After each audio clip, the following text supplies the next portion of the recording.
There's something hauntingly beautiful about holding an object that once belonged to someone who lived thousands of years ago. The weight of it in your hands, the intricate carvings worn smooth by countless fingers. It's as if time itself has left its mark. These aren't just relics, they're portals to another world, whispering secrets of rituals long forgotten. Today, we're stepping through those portals to explore 30 extraordinary ritual objects that shaped ancient civilizations. Each one tells a story of faith, power, and the human longing to connect with something greater than ourselves. Picture this, a shimmering Egyptian amulet, carefully placed on a mummy's chest to guide the soul through the afterlife.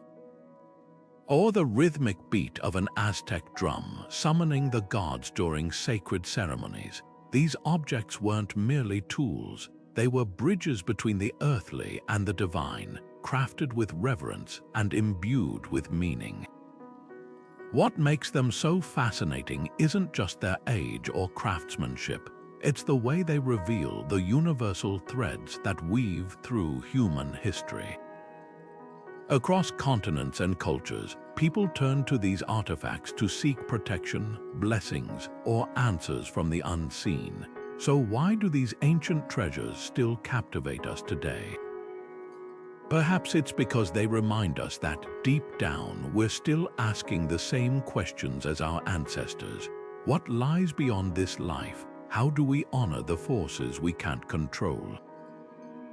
As we uncover the stories behind these 30 ritual objects, you'll start to see them not as dusty museum pieces, but as living echoes of humanity's spiritual journey. From the oracle bones of China to the ceremonial masks of the Maya, each artifact holds a piece of the puzzle, ready to decode their mysteries. Let's begin. The Ankh, that elegant loop-topped cross cradled by Egyptian gods and pharaohs alike, was no ordinary ornament. Imagine standing in the golden light of a temple, watching a priest raise this sacred symbol during a ceremony. To the ancient Egyptians, it wasn't just a shape, it was the very key to existence. The loop represented the eternal soul, while the crossbar stood for the earthly plane, merging the physical and spiritual in a single, powerful design. But why did this symbol become so deeply tied to life itself? Look to the Nile. Every year, its floods brought fertile black soil, renewing the land just as the Ankh promised renewal for the soul. The connection was unmistakable. Water equaled life, and the Ankh, often shown being poured by deities like Isis, became a visual prayer for abundance and rebirth. What's fascinating is how the Ankh transcended its origins. When Christianity spread to Egypt, early Coptic believers adapted its form into the crux ansata, or cross with a handle, blending old and new beliefs. Even today, you'll spot it in modern jewelry and pop culture, a testament to its enduring allure. But here's the real magic. The Ankh wasn't just a passive symbol. Priests used it in rituals to channel divine energy, touching it to lips during the opening of the mouth ceremony to awaken the senses of the dead for the afterlife. Think about that, a single object bridging mortality and eternity, practicality and mysticism.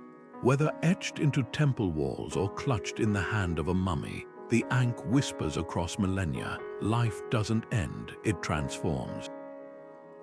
Now let's journey from the banks of the Nile to the heart of ancient China, where kings and diviners sought answers not in dreams or stars, but in the cracks of bone. Imagine the scene, a royal scribe carefully etching a question onto the smooth surface of a turtle shell. Will the harvest be plentiful? Should the army march north? Then, with practiced hands, a hot bronze rod is pressed into the bone, sending spiderweb fractures racing across its surface. These weren't just cracks, they were messages from the gods themselves. The Shang dynasty's oracle bones reveal something extraordinary. the moment when ritual met record-keeping. Each inscription began as a plea to the divine, but over time, those symbols evolved into something even more enduring, the earliest forms of Chinese writing. Think about that. What started as a king's whispered question to the ancestors became the foundation for one of history's most sophisticated writing systems. The very characters we see today in modern Mandarin can trace their origins back to these scorched fragments. But here's what makes these bones truly remarkable. They show us the birth of bureaucracy as much as the birth of language. Shang rulers didn't just ask about the spirit world, they kept meticulous records. Which diviner performed the ritual? On what date? What was the outcome?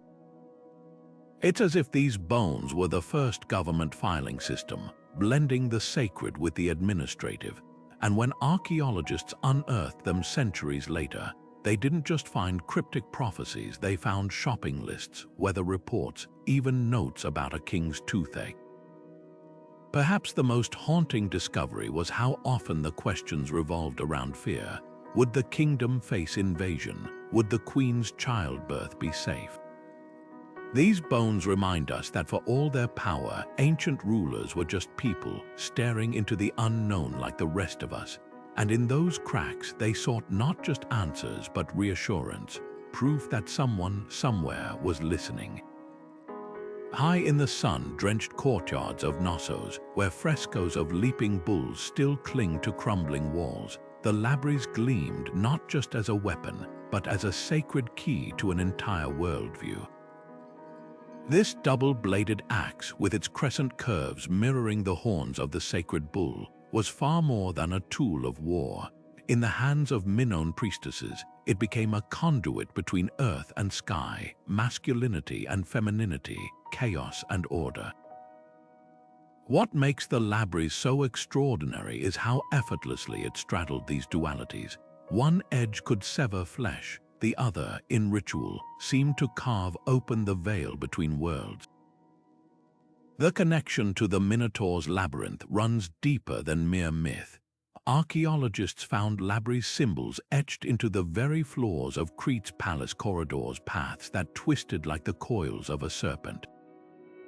Some scholars believe these weren't just decorations, but ritual markers for sacred dances or processions.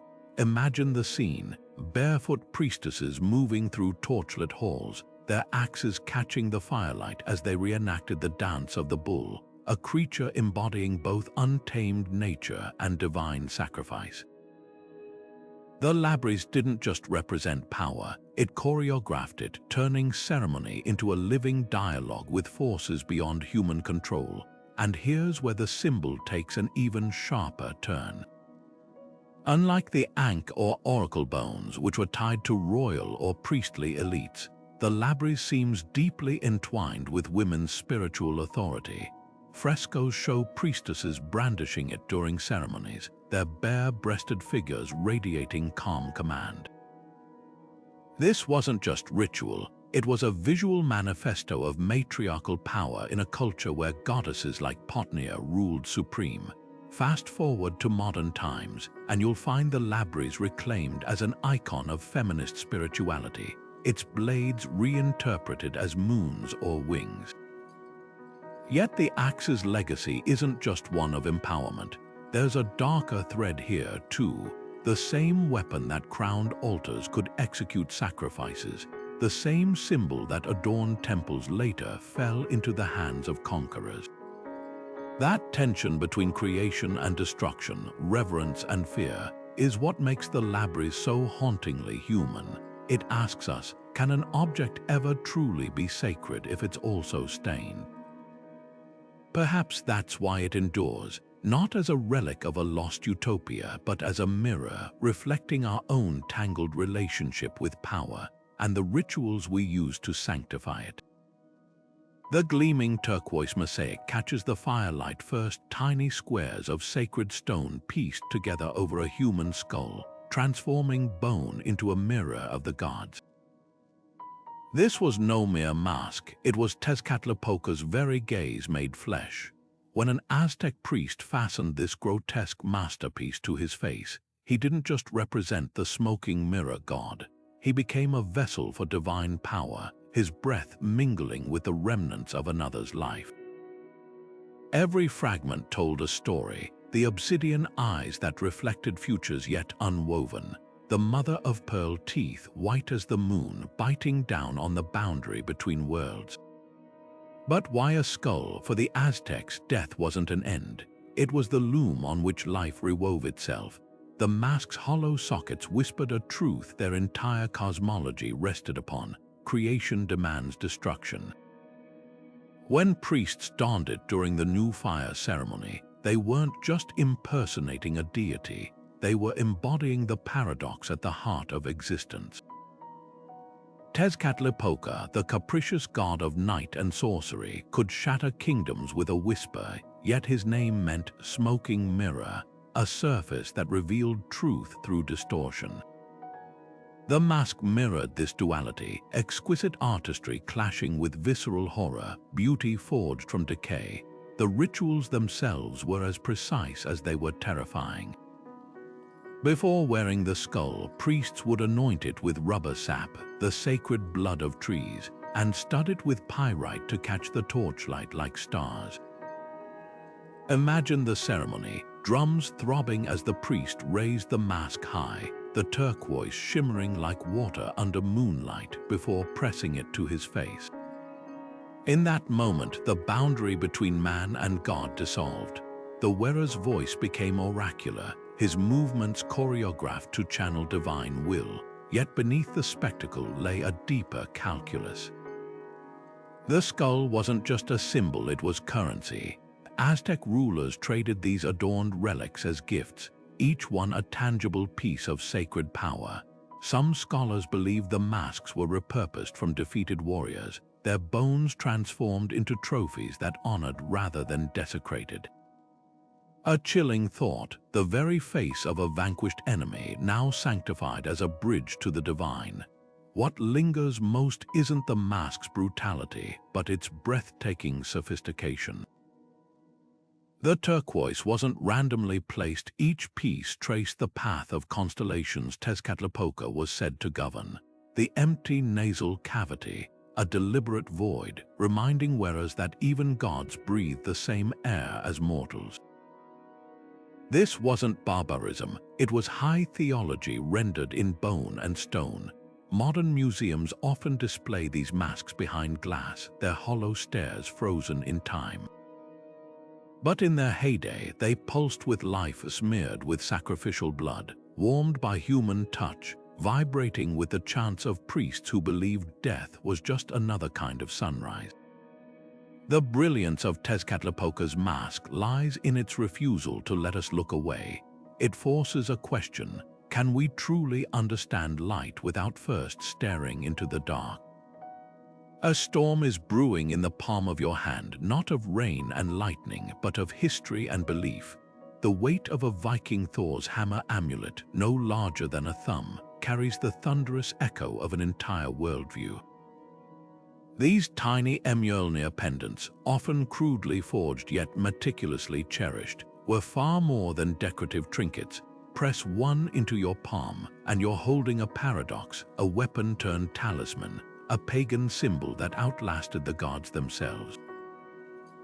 Why did Norse warriors clutch these hammers in their final moments, their cold fingers curled around iron as they were laid to rest? The answer lies in the duality of Mjolnir's power. Yes, Thor's hammer could split mountains in myth, but in daily life it was a lifeline. Farmers hung it in birthing rooms to safeguard mothers and newborns, its shape invoking fertility as much as strength. Blacksmiths placed it near their forges, not just as tribute to the god of thunder, but as a tangible spark of divine craftsmanship. Every strike of a real hammer mirrored Thor's cosmic battle against chaos, turning mundane acts into sacred rituals. But here's where the story twists. When Christianity's tide reached Scandinavia, the hammer didn't vanish, it evolved. archaeologists have unearthed graves where Mjolnir pendants rest beside crosses, their owners hedging spiritual bets. Some hammers even took on a deliberately cross-like shape, their arms elongated to blur the lines between old and new faiths. It was a silent rebellion, a way to honor ancestral roots while navigating a changing world. The most telling evidence comes from a mold found in Denmark. This ancient tool could cast both Thor's hammers and Christian crosses, proof that the same hands making symbols of Christ were also keeping the old gods alive. What began as a pagan emblem became a cultural shorthand, a way to say, "I am still here," without speaking a word. Today, these amulets resonate beyond history books. Modern heathens wear them as declarations of identity, while others appreciate them as artifacts of human adaptability. The hammer's legacy isn't just in its mythology, but in its stubborn refusal to be forgotten. It reminds us that belief is never simple. It bends, blends, and sometimes, like lightning striking the same place twice, returns with renewed force. Beneath the towering ziggurats of Mesopotamia, those stepped mountains of baked brick that scraped the heavens, lay secrets wrapped in copper. Not jewels or gold, but something far more precious to the Babylonians. Armies of miniature gods, each no taller than a finger, buried deep in the foundations where no human eye would ever see them again. These weren't mere offerings tossed into the earth. They were divine sentinels sworn to stand guard for eternity. Imagine the scene, priests chanting as they lowered these tiny deities into the dirt, their copper limbs folded in perpetual prayer.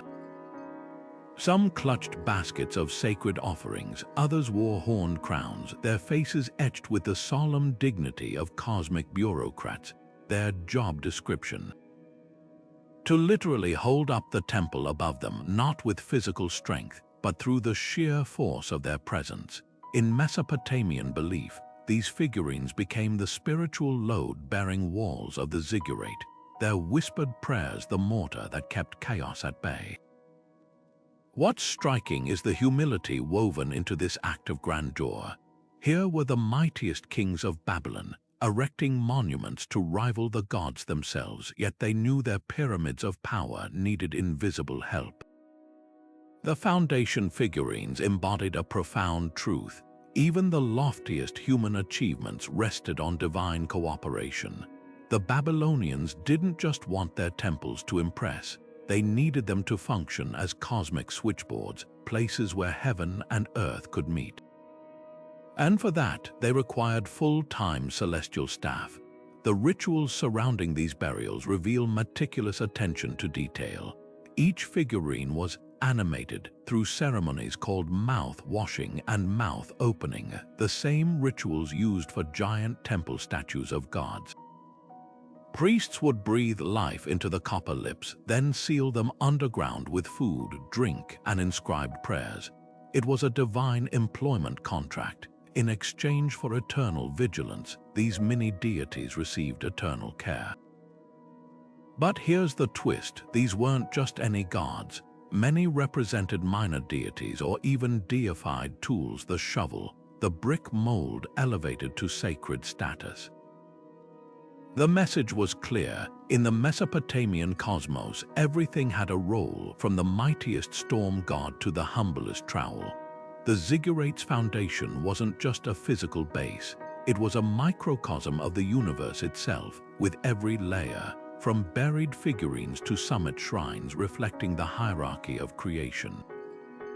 Modern excavators often find these figurines still in their original positions, their copper bodies green with age, but their purpose startlingly intact. They remind us that for all their monumental ambitions, the Babylonians understood something we often forget: true foundations aren't made of brick alone. They're built on faith, on the belief that invisible hands, however small, uphold the weight of our world. There's a blade that never cuts flesh, yet pierces deeper than any weapon: the Tibetan Ferber, a three-sided dagger with one purpose: to pin chaos to the earth. Picture a monk in a dimly lit monastery, gripping its ornate handle not to stab, but to plunge it vertically into a ritual diagram drawn with colored sands. The motion isn't violent, it's surgical, deliberate. This isn't a tool for battle, it's a metaphysical anchor, a nail of reality hammered into the fabric of illusion. What makes the Ferber so extraordinary is its layered symbolism. Each of its three edges represents a different poison of the mind: anger, ignorance, and desire, while the handle often bears the wrathful face of Vajrakilaya, the deity who transforms obstacles into wisdom. But here's the paradox: though it resembles a weapon, its power lies in stillness.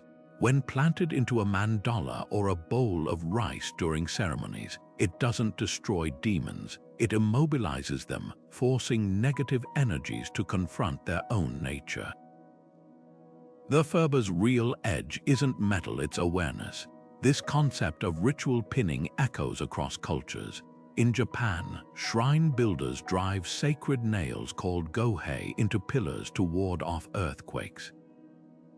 Norse legends speak of Odin's spear Gungnir, which never missed its mark, symbolizing unshakable focus. Even the Christian cross, when viewed through a certain lens, shares this idea of sacred fixation, a single point where divinity and suffering intersect. The Ferber's genius is its universality. It distills a truth humanity keeps rediscovering. To conquer chaos, you don't always fight it. Sometimes you hold it still until it transforms. The rituals themselves are meticulous. Before use, the dagger is consecrated with mantras, its blade wrapped in silk to emphasize its symbolic rather than physical function. In some ceremonies, monks stab an effigy made of dough, transferring negativity into it before dismantling the figure, a psychological masterstroke. There's no blood, no destruction, just the quiet unraveling of harm. Modern psychologists might call this containment, the act of giving form to formless fears so they can be faced. The Ferber's lesson transcends time. The greatest battles aren't won with force, but with the courage to look darkness in the eye and say, "Here and no further." Its blade isn't sharpened for cutting, it's polished for reflection. The clay cup feels unassuming at first, rough against your fingers, its surface stained with the ghosts of 1,000 sips. But in the torchlit caverns of Eleusis, this humble vessel held the key to the afterlife. The Kikeon wasn't just a drink, it was a passport to the underworld, a psychedelic sacrament that sent initiates stumbling into the arms of Persephone herself.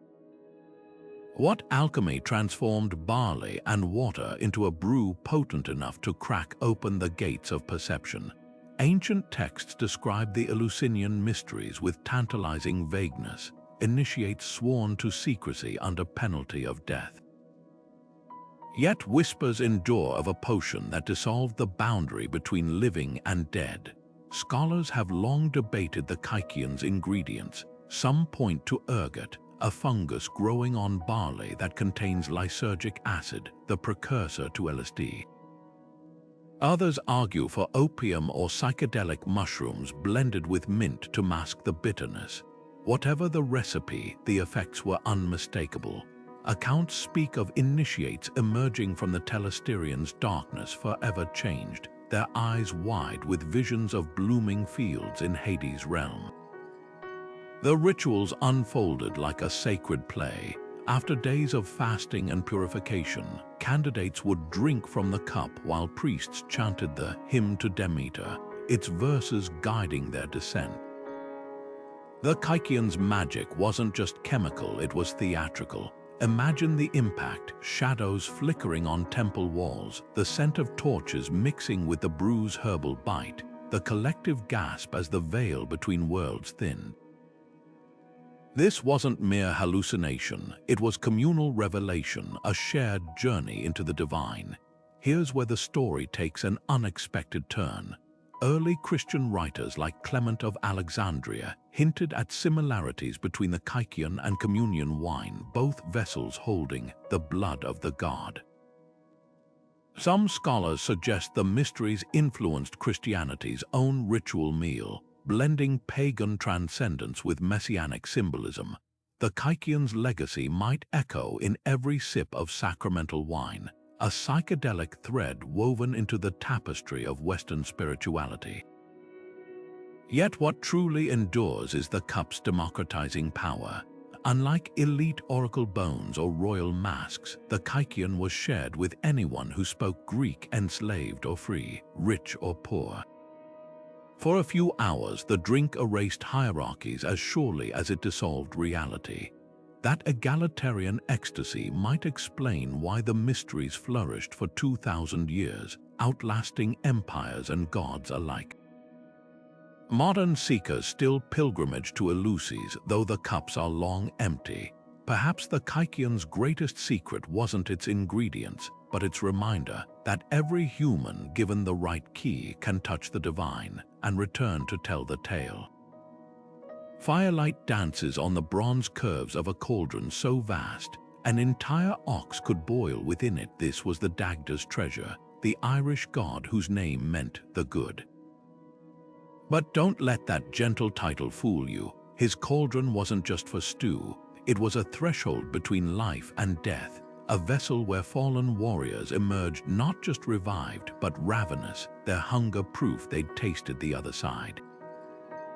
What transforms an everyday cooking pot into a symbol of resurrection? The answer lies in the way ancient Celts saw the world, not as a straight line from birth to grave, but as an endless simmering cycle where endings were just ingredients for new beginnings. Archaeologists have unearthed real cauldrons from bogs and burial sites, their bottoms crusted with residues of mead, meat, and herbs. Some were clearly feasting tools, but others, like the stunning Gundestrup cauldron with its silver panels of gods and beasts, were clearly sacred. The line between kitchenware and cult object blurred in Celtic hands. A cauldron bubbling over a hearth mirrored the Dagda's mythical vessel, turning every meal into a small act of communion. And when these cauldrons were deliberately buried or offered to waterways, it wasn't just sacrifice, it was returning the gift of abundance to the earth itself. Now, here's where the legend takes a fascinating turn. Medieval scribes, likely drawing on Celtic oral traditions, began weaving tales of a different magical vessel, the Holy Grail. The parallels are striking. Both the Dagda's cauldron and the Grail restore life. Both are guarded by otherworldly figures, and both demand worthiness from those who seek them. Even the Grail's description as a dish in early texts hints at its humbler origins. Could the cauldron's myth have simmered through centuries, its bronze reforged into Christian gold? The Welsh story of Bran, the blessed cauldron which resurrected slain soldiers, adds another layer, suggesting these ideas flowed across cultures like broth poured from one pot to another. But the cauldron's magic wasn't just about bringing back the dead. Its deeper power lay in transformation. In Irish myths, it never ran empty, symbolizing inexhaustible providence. Celtic art often shows cauldrons surrounded by spirals, an ancient symbol of cyclical renewal. Even the act of cooking mirrored this belief. Raw ingredients broken down, reconstituted, made nourishing. The cauldron was a microcosm of the cosmos itself, where destruction fed creation. Modern kitchens still echo this symbolism. Think of the family recipes passed down generations, the soups that comfort the sick, the communal pots at celebrations. The Dagda's cauldron reminds us that abundance isn't just about quantity, it's about the willingness to keep stirring, to let what's old and spent dissolve into something new. Its legacy isn't just in myths or Grail quests, but in the simple, sacred act of sharing a meal and recognizing, as the Celts did, that every ending holds the seeds of the next beginning. A slip of paper no larger than your palm, Marked with bold black strokes, the Ofuda seems unremarkable until you learn its purpose. Tucked above doorways or pinned to wooden beams in Japanese homes, these paper talismans don't just sit idle, they hum with quiet vigilance. Shinto tradition holds that each stroke of the priest's brush channels the essence of a kami, a spirit as vast as a mountain or as intimate as a household guardian. But how does something so fragile withstand earthquakes, fires, or the slow creep of misfortune? The answer lies in the Shinto understanding of boundaries. The Ofuda isn't just a barrier, it's a meeting place where the human and divine shake hands. Consider the ritual that breathes life into these paper strips. A priest purifies the Ofuda with salt, water, and the rhythmic cadence of Norito prayers, transforming blank paper into a vessel for sacred presence. The kami's name isn't merely written, it's invited, its characters acting as a spiritual address where energy can gather. Unlike amulets that passively repel harm, the Ofuda thrives on relationship. Families renew them annually during Hatsumode shrine visits, not out of superstition, but as one might refresh a vow between old friends. This cyclical renewal mirrors Japan's own resilience, rebuilding after typhoons, regrowing after fire, always with the kami's presence woven into the fabric of daily life. The Ofuda's power extends beyond disaster prevention. Some bear the name of Inari, the fox kami of prosperity, their edges often fox orange. Others invoke Suijin, protector of water, hung near wells to keep drinking sources pure. During epidemics, special Ofuda appeared overnight on neighborhood gates, their kanji pulsing with communal hope. What's striking is their adaptability. The same tradition that once guarded against samurai-era plagues now shields modern apartments from cyber misfortune, with priests crafting digital-themed talismans for smartphones. Yet the most profound lesson lies in the Ofuda's fragility. Unlike bronze idols or stone altars, paper accepts its impermanence. Rain dissolves it, wind carries it away.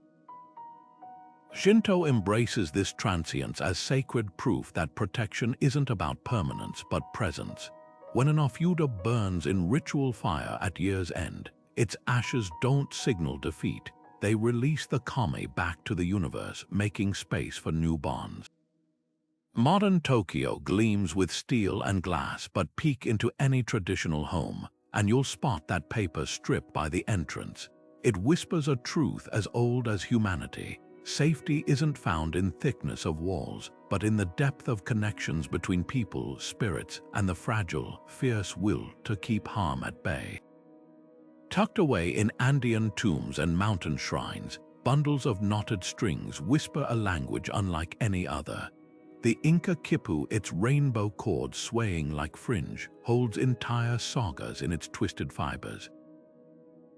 To the untrained eye, it's just yarn and knots, but run your fingers along these strands and you're tracing the pulse of an empire. Each color, each twist, each precise placement of a knot wasn't decoration, it was data. Population counts, tribute records, even prophecies, all encoded in a tactile tapestry that functioned without a single written word. What makes the Kippu extraordinary isn't just its complexity, but its versatility. Some strands record harvest yields with mathematical precision, knots positioned like beads on an abacus. Others seem to tell stories, their patterns echoing the rhythmic cadence of oral epics. Archaeologists have found kippus with cords dyed in 24 distinct hues, suggesting a symbolic vocabulary as rich as any alphabet. Imagine a scribe's quill replaced by a spinner's spindle, history woven rather than pen. The real mystery, we've only partially cracked the code. Spanish chroniclers wrote of Kippukamayok's keepers of the knots, who could read these strands aloud like poetry. But colonial campaigns destroyed most experts, leaving later scholars to puzzle over fragments. Recent breakthroughs reveal numeric systems where knot size and spacing correspond to place values, turning each chord into a living spreadsheet. Yet some khippus defy arithmetic, their asymmetrical knots hinting at narratives or songs. One theory suggests they served as mnemonic triggers, guiding trained readers through vast oral archives. Here's where the Kippu shatters assumptions about primitive record-keeping. Unlike static clay tablets, these fibers were dynamic. They could be updated, new knots added, old ones loosened, making them the ancient equivalent of cloud storage. Some were even transported across the empire's famed road system, their messages relayed by runners who memorized accompanying chants. The Kippu wasn't just a document, it was a performance, blending math, memory, and music into a single medium. Modern weavers in Peru still create khippus today, reviving techniques passed down through generations. Their persistence hints at a deeper truth. Some forms of knowledge resist paper and ink. The Kippu's legacy isn't just in what it recorded, but how, proving that language can thrive without letters, and that history, when knotted with care, never truly unravels. Standing silent on sacred Mari platforms, the Tiki's unblinking gaze cuts through centuries. Those oversized eyes aren't just carved wood, they're open windows for the ancestors.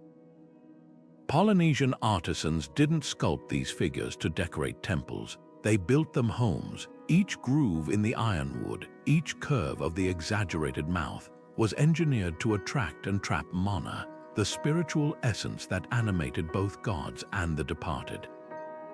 But here's what outsiders often miss. The Tiki wasn't a passive idol. Feed it with offerings of taro and breadfruit, dress its shoulders in fine topper cloth, and the boundary between art and ancestor dissolve.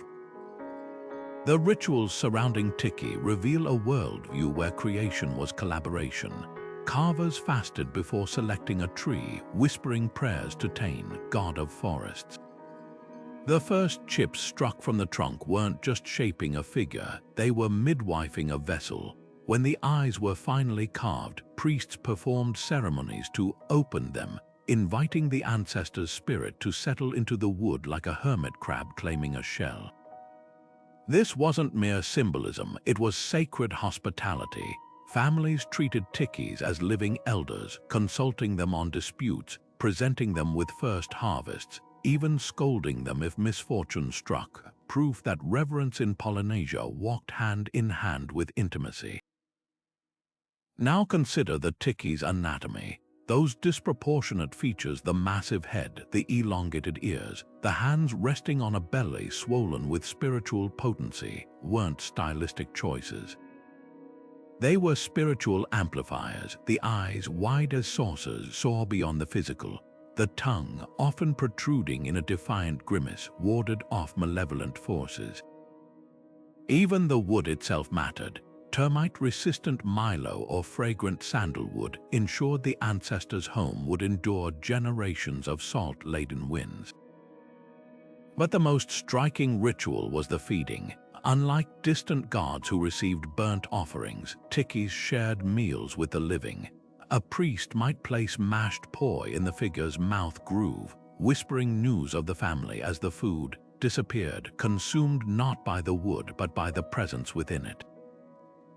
The topper cloth draped over the Tiki served a dual purpose, protecting the wood from elements while symbolically dressing the ancestor, maintaining their dignity in the community.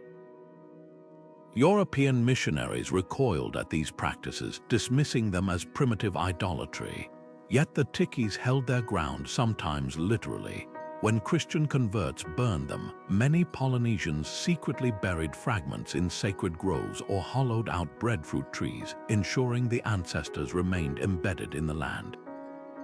Today's resurgence of Tiki carvings in Tahiti and Hawaii isn't just cultural revival, it's homecoming. Contemporary artists speak of feeling the ancestors' hands guiding their chisels, the wood singing as it takes shape. The Tiki's enduring power lies in its refusal to be just art or just religion. It exists in the hyphen between, a crafted thing that breathes, a guest who never leaves. In a world obsessed with separating the sacred from the mundane, these wooden figures stand as quiet rebels, whispering that maybe the divine was never meant to be locked away in temples. Maybe it belongs right here at the family hearth, with a bowl of shared food and stories that outlast the stars. Gold and lapis lazuli shimmer in the torchlight as a bull's head emerges from the shadows, not a living creature, but something far more potent.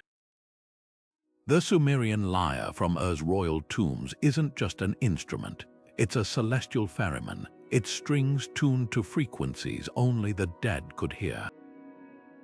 When archaeologists lifted this masterpiece from the earth, they found it lying beside skeletons, harpist and harp united in eternity.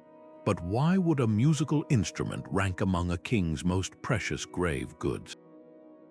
The answer lies in Mesopotamia's belief that music wasn't entertainment, it was architecture, building stairways between realms. Picture the lyre's construction, a bull's head with lapis lazuli beard curls, its eyes crafted from shell and bitumen to stare unblinking into the afterlife.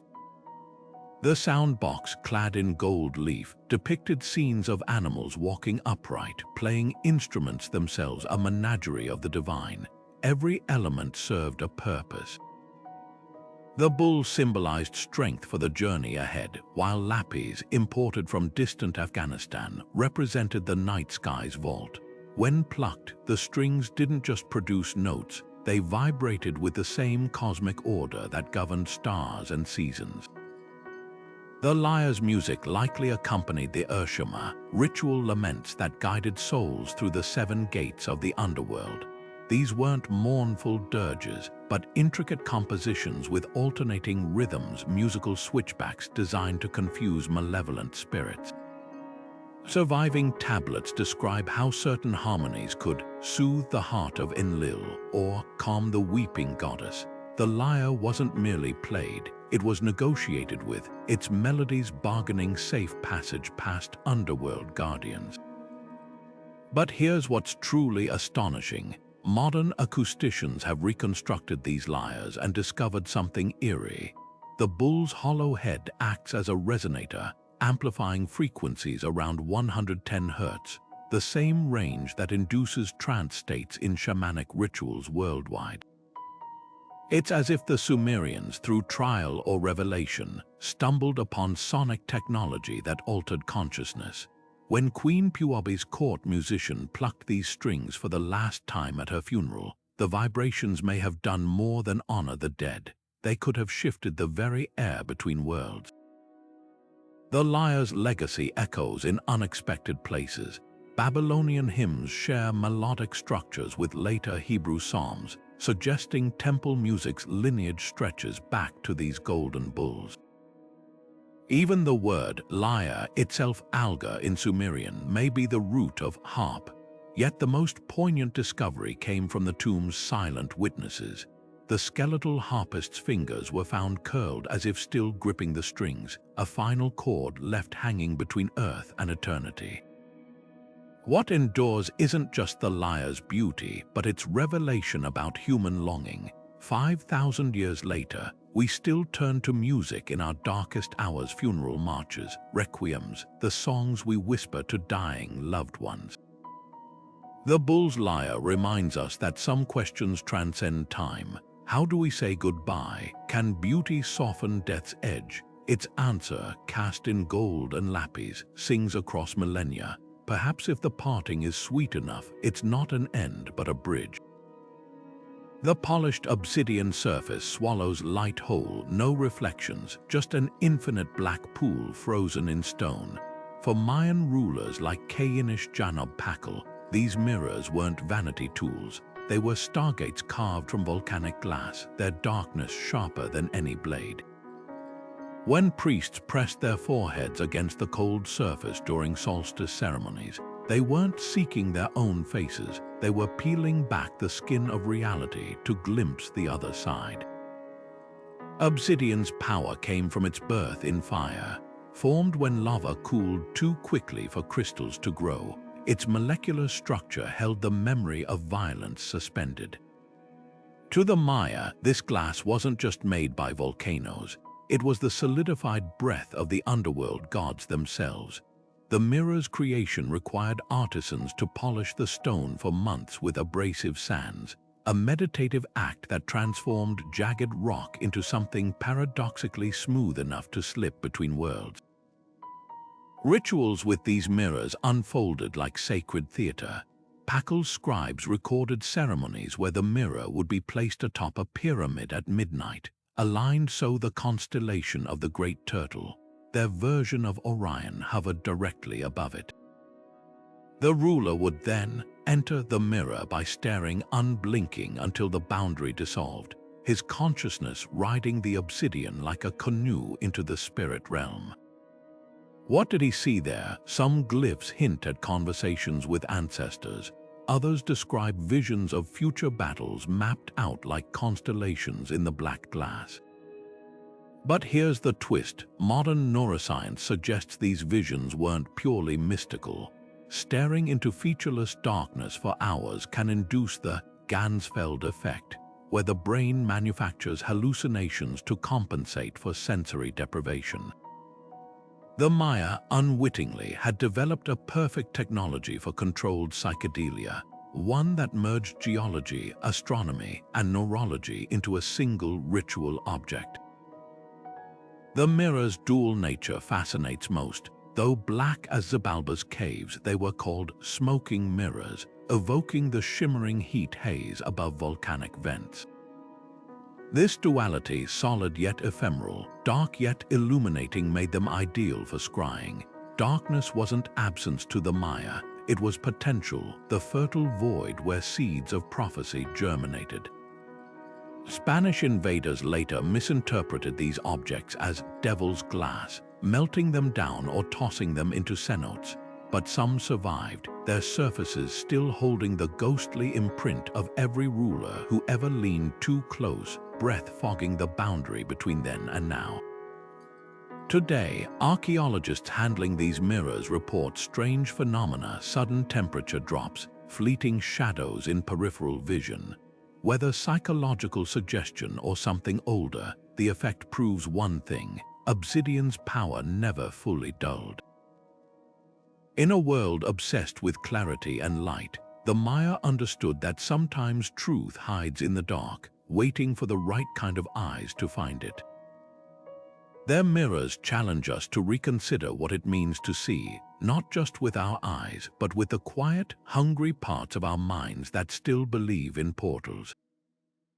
At first glance, it's just a smooth, rounded stone rising from a circular base, no face, no limbs, no intricate carvings.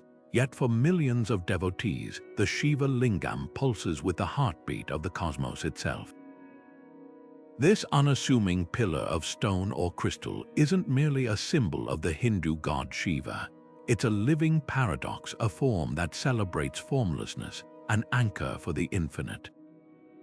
The rituals surrounding it reveal a theology as deep as it is tactile. Every morning, priests anoint the lingam with milk, honey, and water, draping it with fresh jasmine and hibiscus as if dressing a divine king. But why pour offerings over what's essentially a rock? Because to Hindus, this isn't worship of stone, it's communion with the shape-shifting essence of existence. The lingam's power lies in its duality. The vertical pillar represents the unmanifest Shiva's transcendent, unchanging nature, while the horizontal base, called the yoni, embodies the manifest world, the goddess Shakti's creative energy. Together, they're not just male and female principles in union, they're the very blueprint of reality, the meeting point where potential becomes tangible. Ancient texts describe the lingam as a pillar of fire, extending infinitely in both directions, a vision so overwhelming even the gods Brahma and Vishnu couldn't find its ends. The stone version is humanity's humble attempt to hold the unholdable. Now consider the Abhishekam ritual, where liquids cascade down the lingam's curves. This isn't arbitrary, it's sacred physics. Just as rain erodes mountains to feed rivers, The constant flow of offerings symbolizes time's cyclical wear on all forms, yet the lingam remains unchanged beneath the deluge.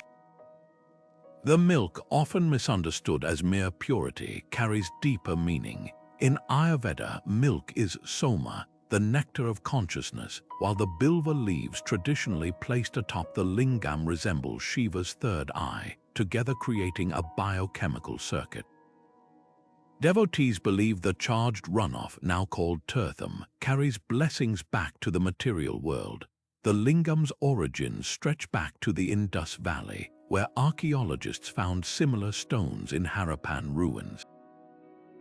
Some scholars suggest these were early fertility symbols, but the lingam outgrew that reductionist reading.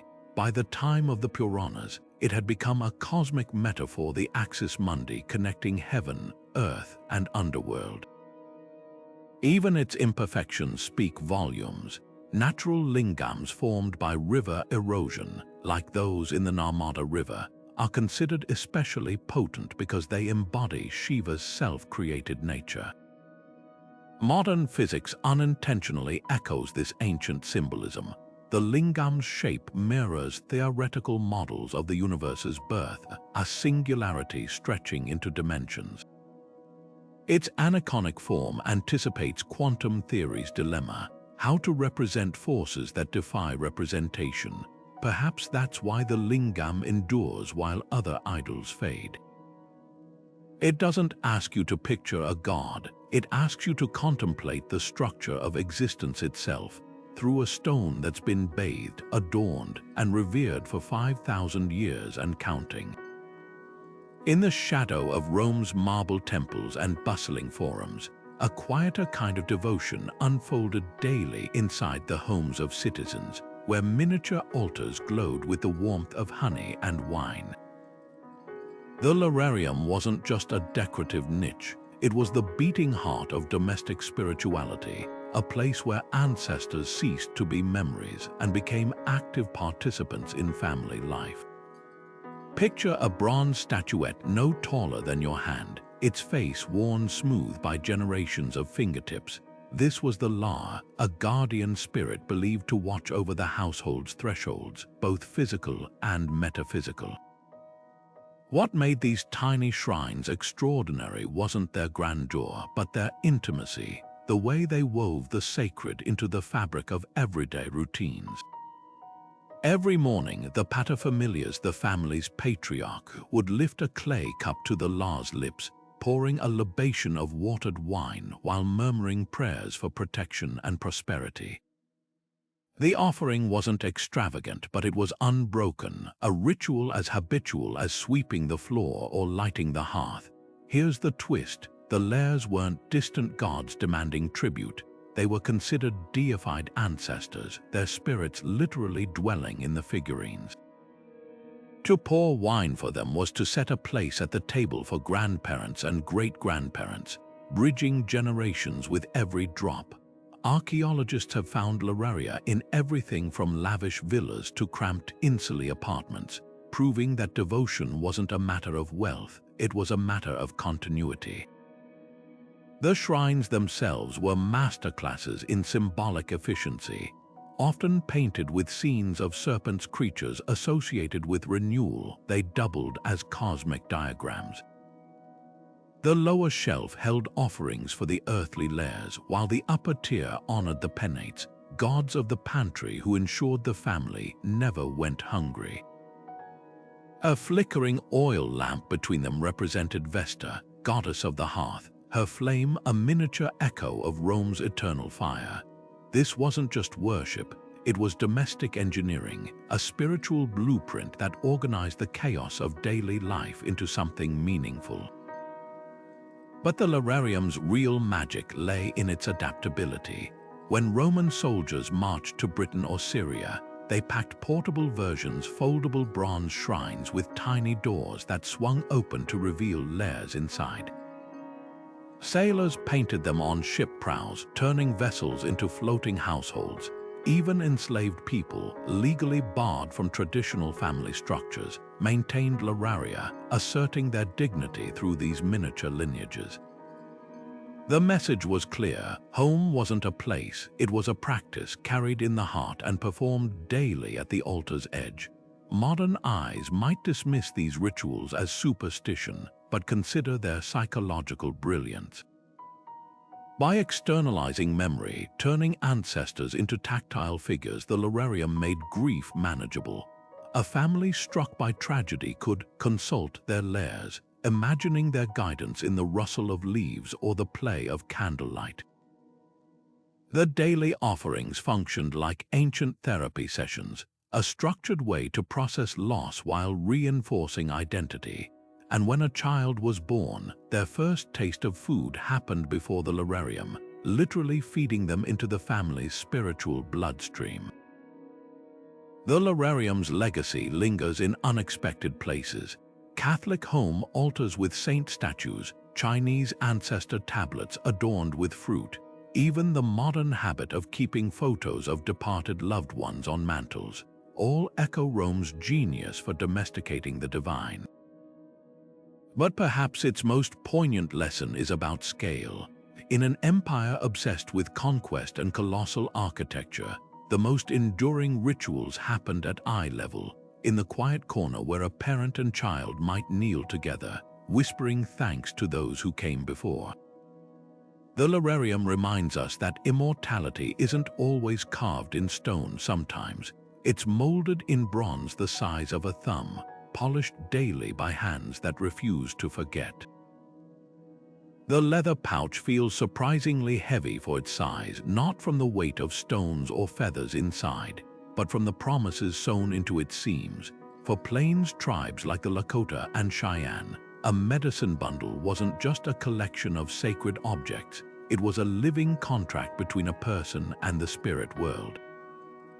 Imagine a young warrior on his vision quest, fasting for days under the open sky until the spirits reveal his purpose. When they do, it's rarely with words. A golden eagle feather drifts to the ground at his feet. A peculiar stone glints in the moonlight. These aren't random gifts, they're signatures on a cosmic agreement, and the bundle he crafts to hold them becomes the physical proof of that bond. What makes these bundles extraordinary is their intimacy. Unlike temple relics or royal artifacts, each one is as unique as the person who carries it. A shaman's bundle might hold the skull of a coyote, its hollow eyes brimming with trickster wisdom. A healer's could contain dried yarrow root and a scrap of porcupine quillwork, tools for mending body and soul. But the common thread is obligation. To open a bundle wasn't just an act, it was a reckoning. Every time a warrior added a new talisman, a bear claw from a successful hunt, a tuft of bison hair from a sacred ceremony, he was renewing his vows to the spirits who'd entrusted him with power. The rituals surrounding these bundles reveal a profound reciprocity. Before adding an object, the keeper might smoke it with sweetgrass, the fragrant tendrils carrying their intentions upward. Certain bundles fed on offerings of tobacco or cornmeal, not because the items themselves were hungry, but because the act of giving maintained balance. Failure to honor these rituals could unravel the bundle's medicine, leaving its owner spiritually vulnerable. There's a haunting account from the late 1800s of a Cheyenne elder who, forced onto a reservation, secretly buried his bundle rather than let it be confiscated by soldiers. Years later, his grandson, guided by dreams, dug it up and spent months relearning its ceremonies, stitching the family's spiritual lineage back together. But here's where the concept deepens. Some bundles weren't personal at all. The sacred buffalo hat of the Cheyenne, a tribal bundle kept by designated guardians, was believed to hold the very survival of the people. During the devastating winter of 1837, when starvation loomed, keepers carried the hat through camp, its presence said to summon the buffalo herds back to the plains. Whether coincidence or miracle, the herds returned that spring. The bundle wasn't magic, it was a covenant, a reminder that humans must earn the gifts they're given. Modern native artists still craft bundles today, though their contents sometimes reflect contemporary struggles. An activist's bundle might hold a bullet casing from a protest, a vial of oil-slicked water, or a photo of missing indigenous women. The form evolves, but the purpose remains: to make the invisible visible, to turn prayer into something you can hold in your hands. When a Lakota friend once showed me her grandmother's bundle, its deer hide softened by decades of touch, she didn't open it. Some contracts, she said, aren't meant for untying. In a world obsessed with disclosure, the medicine bundle whispers that some bonds transcend understanding, and that's exactly what makes them sacred. Press your thumb into damp clay, and the impression fades, but roll a Babylonian cylinder seal across that same surface, and you leave behind a story carved in stone. These palm-sized cylinders, no thicker than a finger, were more than administrative tools. They were cosmic notaries, stamping every contract, treaty, and prayer with the weight of the divine. Picture a merchant in Ur's bustling marketplace, rolling his seal over a tablet recording a loan of barley. The spiraling scene left behind isn't just his signature, it's a miniature altar depicting the god Shamash holding the scales of justice, a silent witness to the promise. The seal's intricate carvings transformed mundane clay into sacred ground. A single rotation could unfurl an entire cosmology.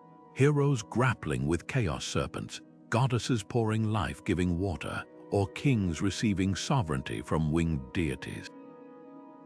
What makes these scenes remarkable isn't just their artistry, but their function. Pressing a seal wasn't merely bureaucratic, it was an act of consecration, binding the earthly agreement to celestial order. Broken a contract, you hadn't just defrauded a fellow human, you'd insulted the gods etched into the clay. Craftsmen carved these seals from hematite or lapis lazuli, materials believed to hold supernatural power. The drilling process itself was ritualized, with artisans chanting incantations to imbue the stone with authority. Each seal's design was unique as a fingerprint, yet followed sacred templates. Kings carried seals showing them face to face with deities, their equality implied by the handshake motif, a visual contract between heaven and earth. Private citizens might choose protective spirits or household gods, turning receipts into talismans, but the real genius lay in the seal's mechanics. Unlike a flat stamp, the cylinder's continuous spiral allowed for infinite repetition, echoing the cyclical nature of oaths and seasons.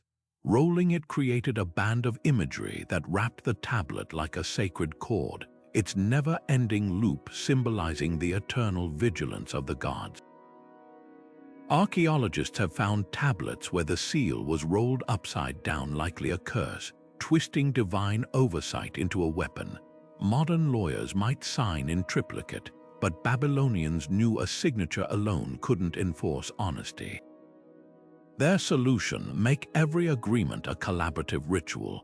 Both parties would roll their seals while invoking deities, literally pressing their gods into the clay.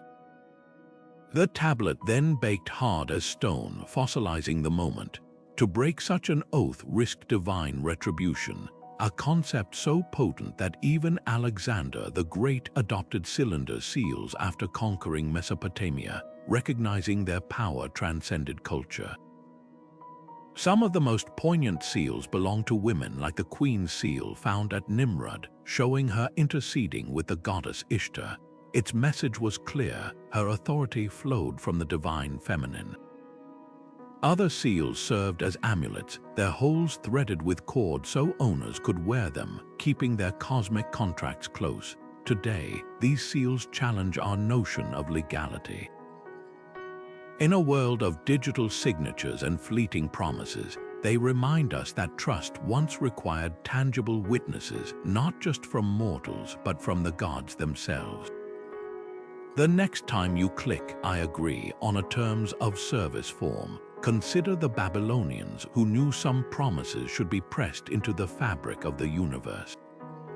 Hidden beneath layers of embroidered velvet carried on the bowed heads of white-robed priests, the Ethiopian tabot radiates a presence that defies its humble materials, wood and stone carved into a sacred cipher. This small altar slab, no larger than a prayer book, holds a claim that would rewrite history. It's said to be a replica of the Ark of the Covenant itself, the very chest that once held Moses' tablets. But here's what makes the tabot extraordinary: it's never seen, not by worshippers, not even by the priests who guard it. During the raucous Timkat festival, when processions flood the streets of Lalibela with drumbeats and ululations, the tabot moves through the crowd like a ghost, its velvet shroud trembling with every step but never lifting. Why such secrecy around an object meant to represent divine connection? The answer lies in Ethiopia's unshakable belief that the original Ark never left their soil.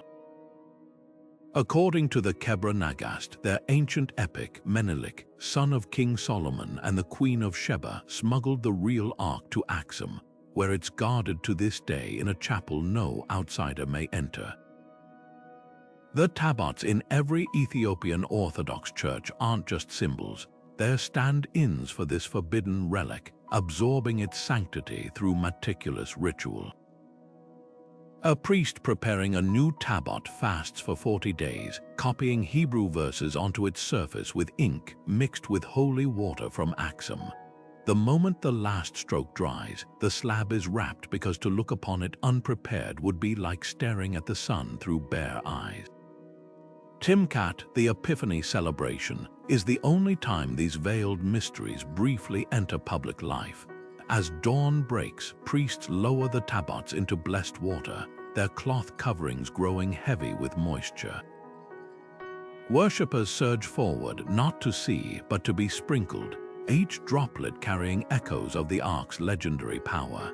The most devout claim the water shifts temperature when touched to skin, warming for the righteous and chilling for those harboring deceit. But the tabot's true revelation isn't mystical, it's sociological. In a faith where even the Bible was traditionally written in Ge'ez, a language only priests could read, the veiled tabot became theology's great equalizer. Peasant and king alike experienced God through the same shrouded mystery, their access mediated not by literacy or status, but by shared devotion. The British learned this the hard way in 1868 when they looted a tabot from Magdala. Puzzled by the plain slab, they displayed it in a museum only for Ethiopian diplomats to spend 150 years demanding its return, not because of its material value, but because its exposure violated celestial copyright.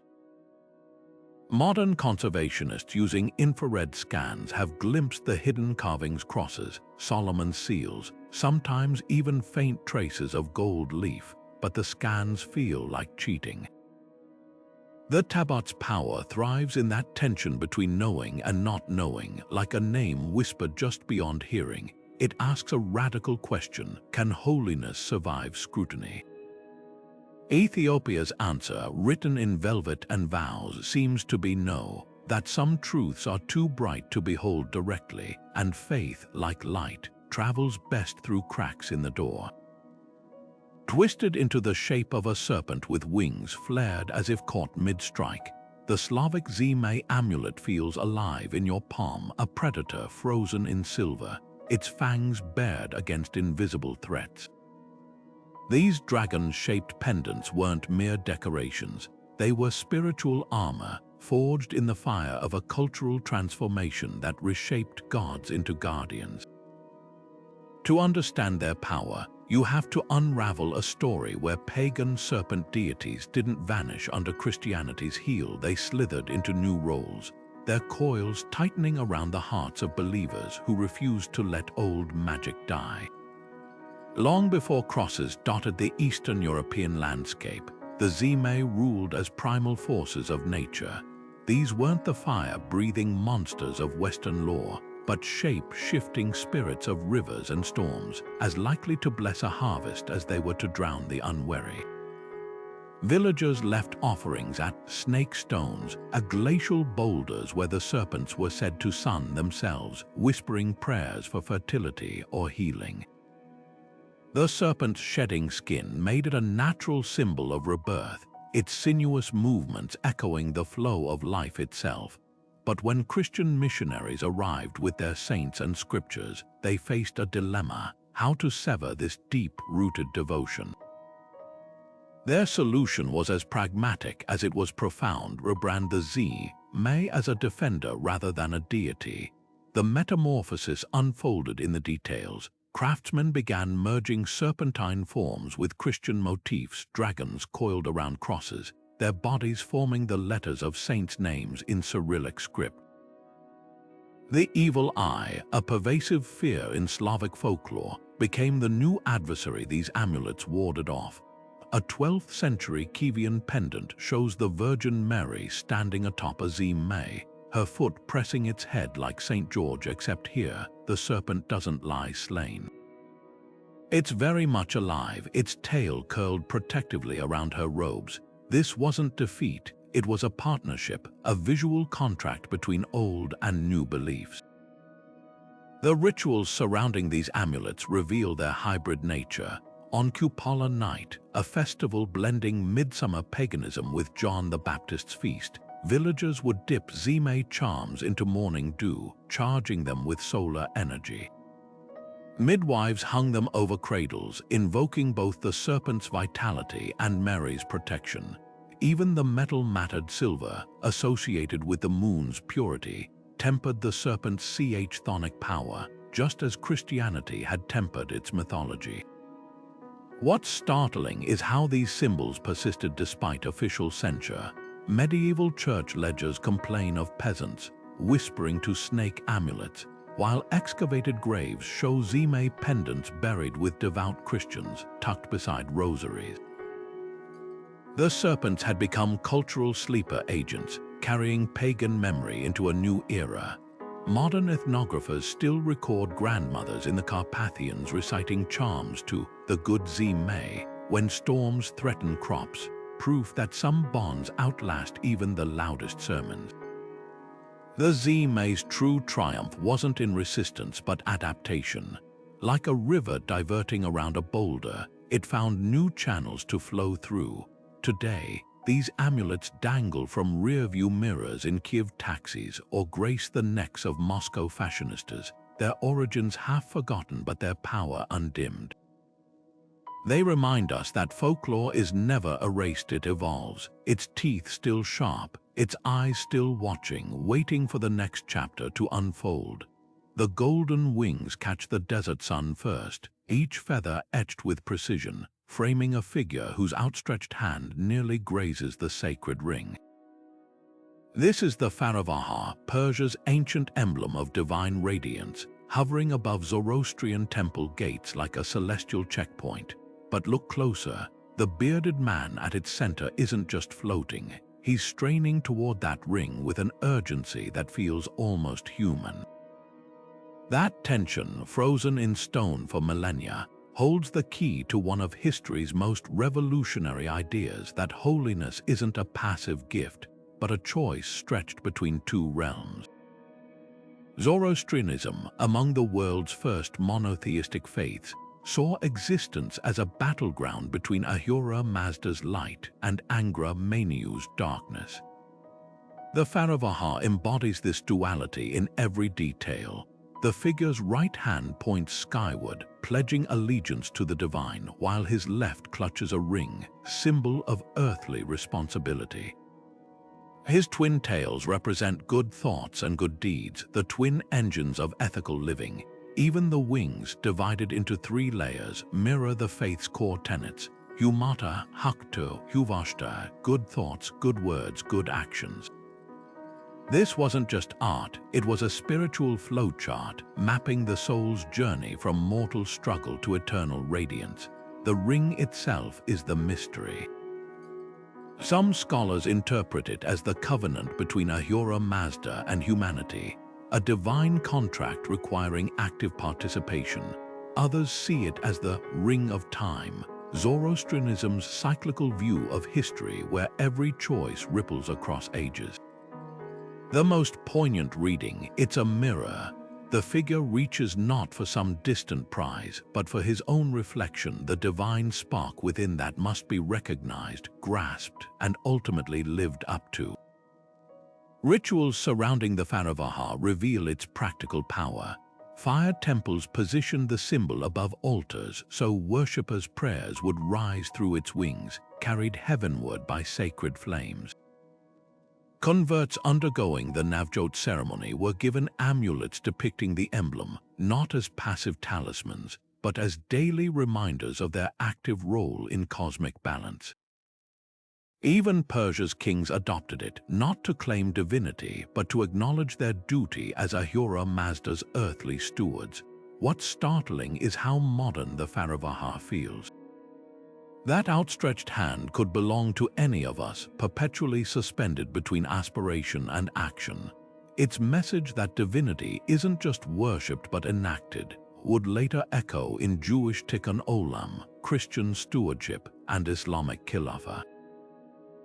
Yet the symbol predates them all by centuries, a silent rebuttal to the notion that ancient faiths were simplistic. Today, the Faravaha endures as Iran's cultural icon, worn by protesters and traditionalists alike. Its wings now symbolize resistance, its ring a promise unbroken by time. For Zoroastrians, it remains what it's always been, not a relic, but a reckoning.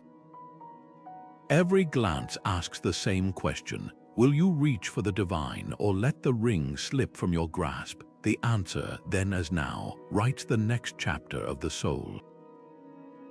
The smooth surface of the Tjuringa stone feels unexpectedly warm against your palm, as if the Australian sun has baked centuries of secrets into its curves.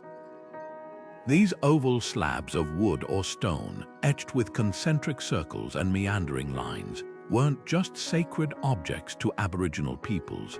They were living archives, physical manifestations of the dreaming, the timeless era when ancestral spirits shaped the land.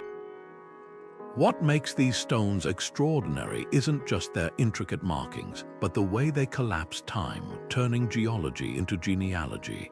To the uninitiated, the patterns might resemble abstract art, but for elders, they were maps of memory. A single spiral could trace the path of the rainbow serpent across a dry riverbed, while parallel lines might mark the songlines, the invisible routes ancestors walked as they sang the world into existence. The Tjuringa weren't merely records, they were contracts encoding laws about water rights, marriage ties, and hunting boundaries. During initiation ceremonies, elders would press a young man's forehead against the stone, transferring not just knowledge but responsibility, the weight of generations suddenly resting on his shoulders. The stone's power demanded protection. Kept hidden in sacred caves or wrapped in kangaroo skin, they were considered so potent that women and uninitiated children risked spiritual harm simply by glimpsing them.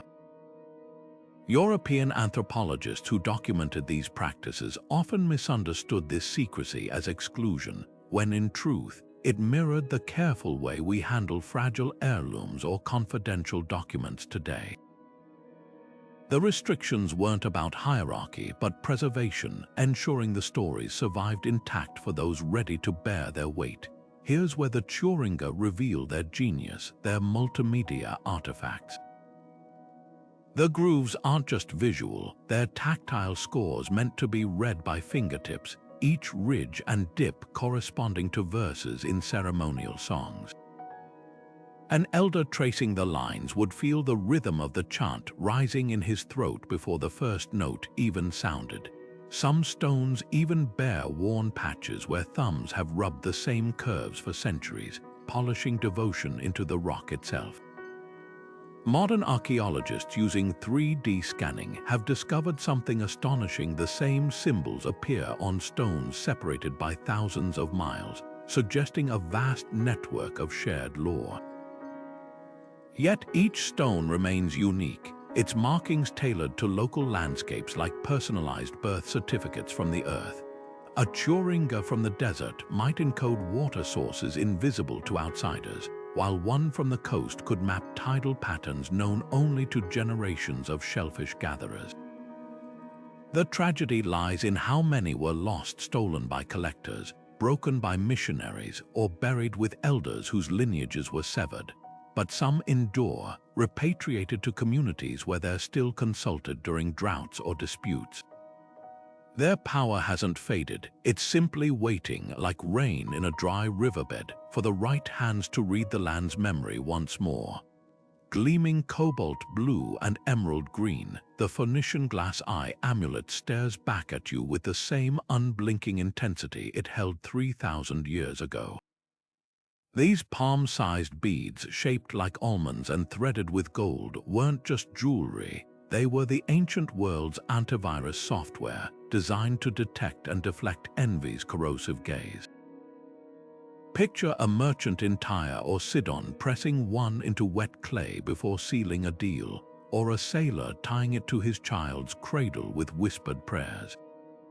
But the most haunting examples, those found embedded in the wooden jaws of Phoenician trading ships, their glass pupils forever scanning the horizon for storms both meteorological and metaphysical.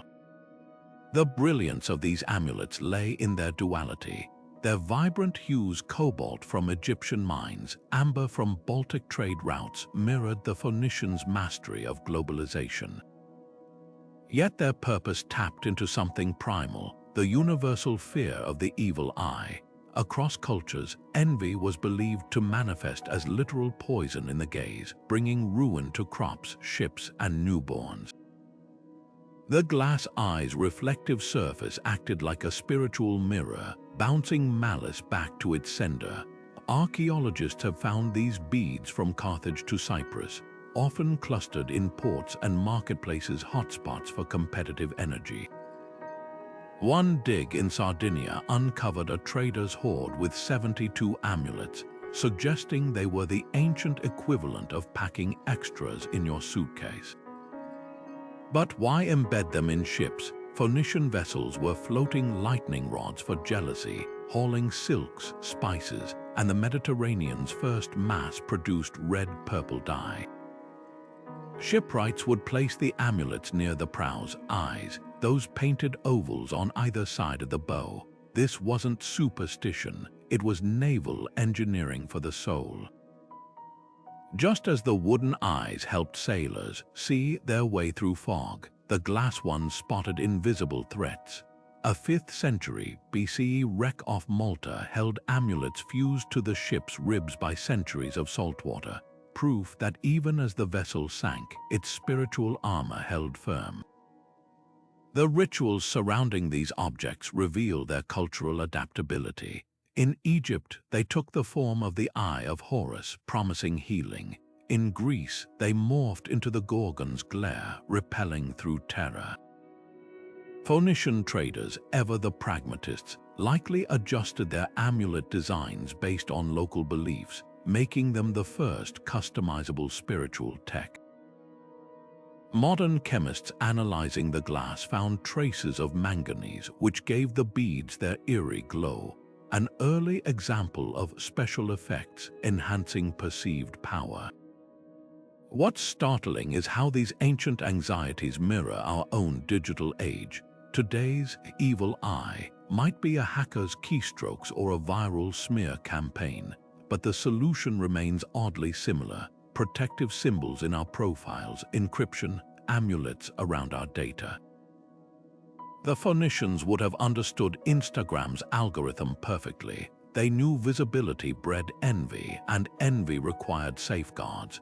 Their glass eyes still watch from museum cases, reminding us that globalization didn't invent insecurity, it just gave it new shipping routes.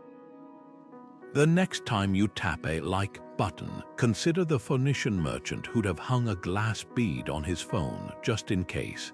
Carved into weathered runestones and stamped onto funeral shrouds, the Valknut's 3 interlocking triangles form a riddle in plain sight, a geometric cipher whispering of Odin's bargain.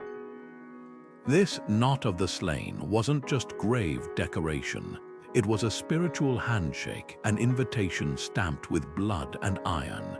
Picture a Viking funeral pyre, the flames licking at a warrior's shield as smoke curls around the Valknut etched on his sword hilt.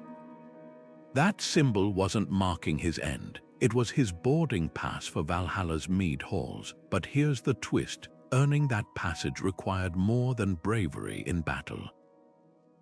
It demanded a death as deliberate as the symbol itself, a sacrifice within a sacrifice. The Valknut's power lies in its paradox: 3 triangles, yet 9 points, a nod to the Norse cosmos's 9 realms, all bound by Yggdrasil's roots. The interlocking lines mirror Odin's own contradictions: god of wisdom who hanged himself from the world tree to gain runic knowledge, lord of poetry who presided over battle madness. To where the Valknut was to embrace this duality, to seek glory while acknowledging its price, archaeologists find it clustered with other Odinic symbols: spears, ravens, wolves, but never on everyday objects. This was a motif for thresholds, carved on burial stones near Uppsala's temple, where kings bled for Odin, or scratched into the oak of ships carrying the dead to funeral islands. The rituals surrounding the Valknut reveal Viking death as active, not passive. Written accounts describe blood eagles, where victims' ribs were splayed like wings, a grotesque homage to Odin's ravens. But recent forensic studies suggest these were carefully staged post-mortem rites, turning corpses into living altars. The Valknut, often positioned near the victim's chest, may have marked the moment the soul's knot untied, releasing the warrior to Odin's service. Even more telling are the amulets found in women's graves, their Valknuts smaller but no less potent. These weren't just memorials, they were promises that the matriarch overseeing household sacrifices would join the Allfather's host as surely as any swordsman. What chills modern scholars isn't the violence but the precision. A 10th century Danish skeleton bears a Valknut-shaped wound, 3 triangular knife cuts over the heart. The positioning suggests ritual, not combat, echoing Odin's self-sacrifice for wisdom. Another grave in Norway holds a warrior buried with 9 spears, 1 for each realm, forming a Valknut around his body. These weren't haphazard acts, they were sacred geometry, death measured and meted like stanzas in a skald's poem. The Valknut's legacy outlasted the Vikings themselves. Converted Norse kings still used it on tombstones, its triangles discreetly echoing the Trinity. Today, it's reclaimed by heathens and historians alike not as a relic, but as a reminder that some doors only open one way. Its interlocked lines ask the same question that kept Viking eyes fixed on stormy horizons. What would you give to know what comes after? The answer, then as now, is written not in ink, but in the spaces between the lines. The jade by disc feels cool against your palm, a perfect circle of stone with a hole precisely carved at its center, as if someone punched through eternity itself. These unassuming rings, some as wide as dinner plates, others small enough to fit on a finger, held a weight far beyond their physical heft in ancient China. Picture a Liangzhu culture burial from 5,000 years ago, where a noble lies with a bide disc resting on their chest like a cosmic doorknob. This wasn't mere decoration, it was a toll pass for the soul's final journey, its circular form mirroring the heavens while the central void symbolized the gateway between realms. What's astonishing is how these discs transcended time. From the Neolithic period through the Zhou dynasty, the Bai remained unchanged in design but grew infinitely richer in meaning. Early artisans, working with nothing but rawhide cords and quartz sand, spent months grinding single discs from boulders of nephrite, one of the hardest stones on Earth. The labor wasn't just practical, it was devotional.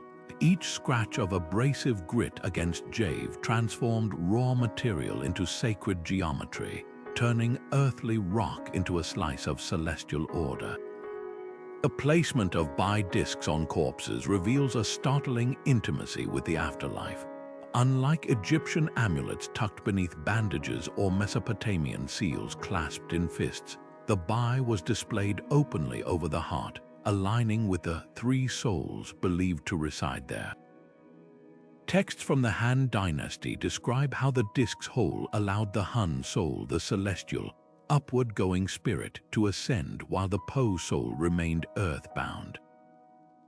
Archaeologists have found discs positioned like manhole covers over burial pits, suggesting they weren't just portals but seals, preventing malevolent forces from crawling back through.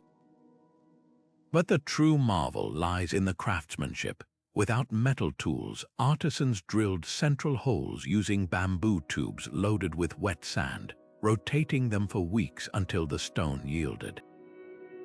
The disc's near-perfect circularity, some varying less than a millimeter across their diameter, suggests they were calibrated using early compasses or shadow sticks. Some even bear faint astronomical engravings, notches marking solstices or constellations, turning each disc into a portable star chart. The legacy stretches beyond graves. Later dynasties repurposed them as diplomatic gifts, their jade material symbolizing unbreakable oaths. Confucius praised them as metaphors for virtuous rulers, their unblemished surfaces representing integrity, their hollow centers symbolizing openness to counsel. Even today, jade discs adorn Beijing's Olympic medals, their ancient curves bridging past and future. Perhaps the most poignant was found in a child's tomb, tiny enough to fit in their palm. It whispers that the journey between worlds wasn't just for kings and warriors. It was for anyone brave enough to hold a piece of the sky. The rustle of dried fibers fills the night air as masked figures emerge from the shadows.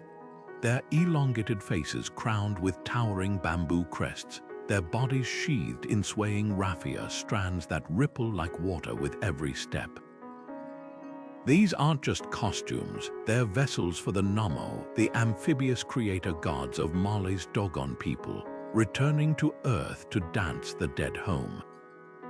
Imagine the scene, a funeral procession winding through the Bandiagara escarpment, where dancers wearing these intricate masks become living bridges between the living and the ancestral realm, their every movement a lesson in how to die and how to be reborn.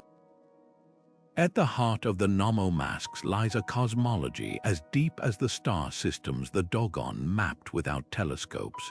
According to their oral traditions, the Nommo descended from the Sirius star system in a vessel filled with water, their fish-like bodies shimmering with divine knowledge. When they sacrificed themselves to purify the earth, their bodies dissolved into the rivers, but their wisdom remained encoded in the very design of the funeral masks. The towering vertical elements represent the Nommo's connection to the celestial realm, while the dangling fibers symbolize the life-giving rains they brought. Every twist of bamboo, every knot of dyed cloth is a syllable in an ancient aquatic hymn. The masks come alive during the Dhamma funeral rites, ceremonies that can last for days. As drummers pound rhythms mimicking the Nommo's heartbeat, the lead dancer, often a spiritual elder, wears a mask so heavy it requires a wooden mouthpiece to bear its weight. His staggering, undulating motions aren't just performance, they're reenactment. The swaying raffia mimics water currents, the slow, deliberate steps retrace the Nommo's first journey onto land. For the Dogon, death isn't an end, but a return to this primordial state, a dissolving back into the watery wisdom from which all life sprang. What's astonishing is how these masks encode practical knowledge alongside spiritual truths.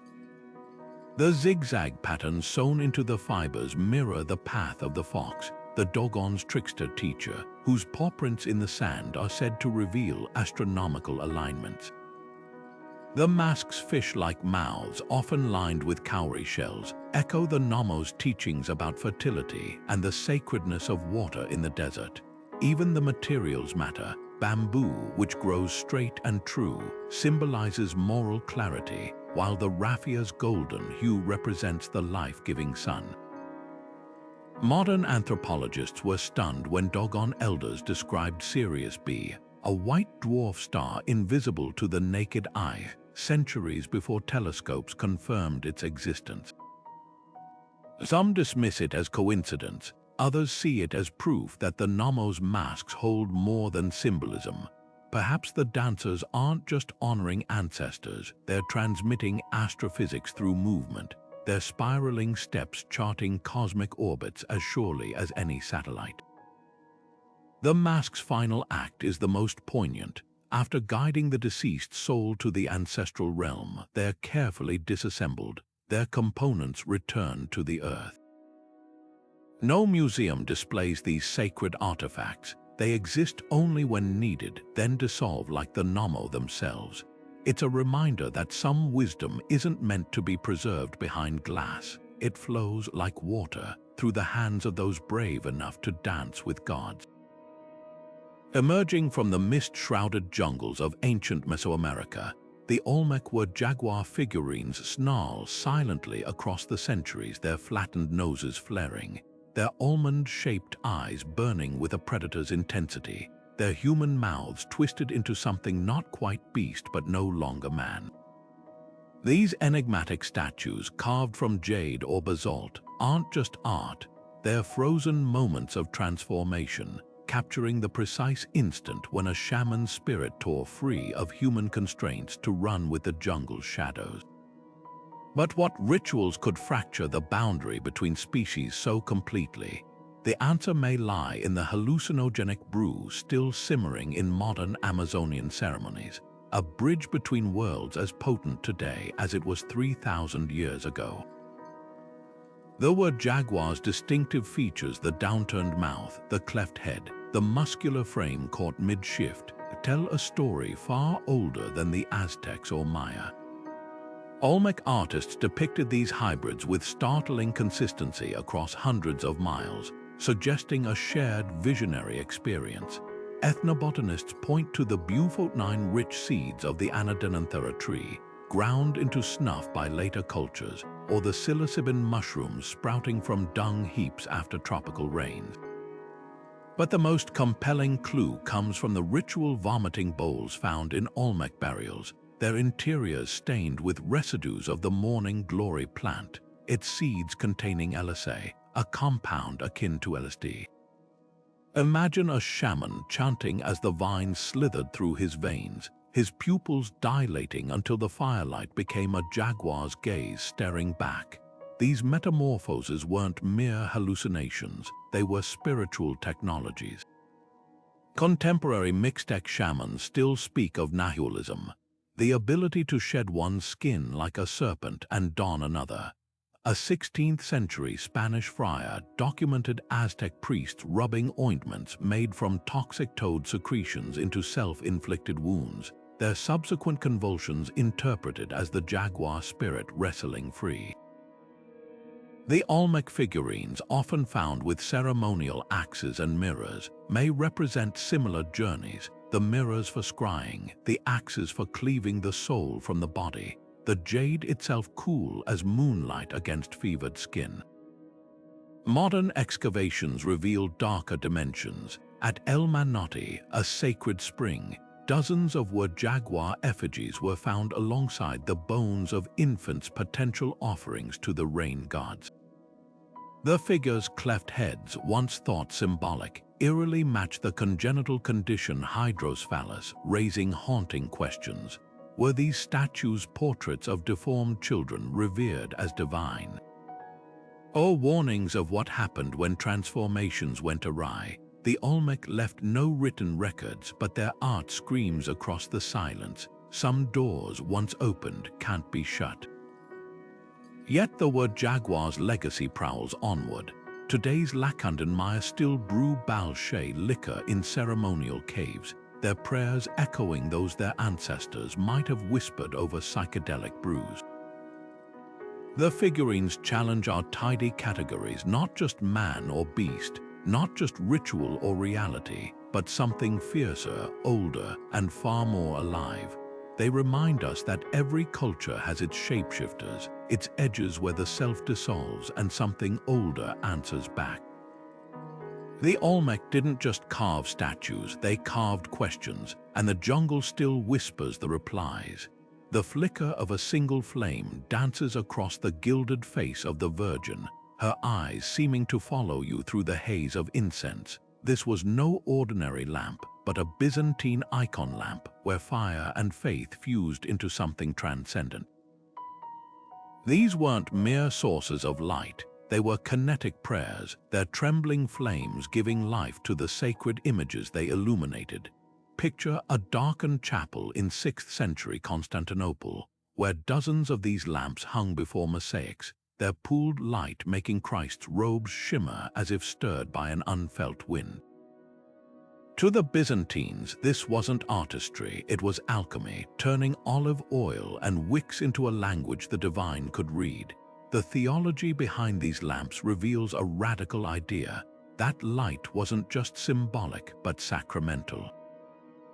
The same way a candle's glow reveals a painted icon to human eyes, the Byzantines believed their lamps made their prayers visible to the saints.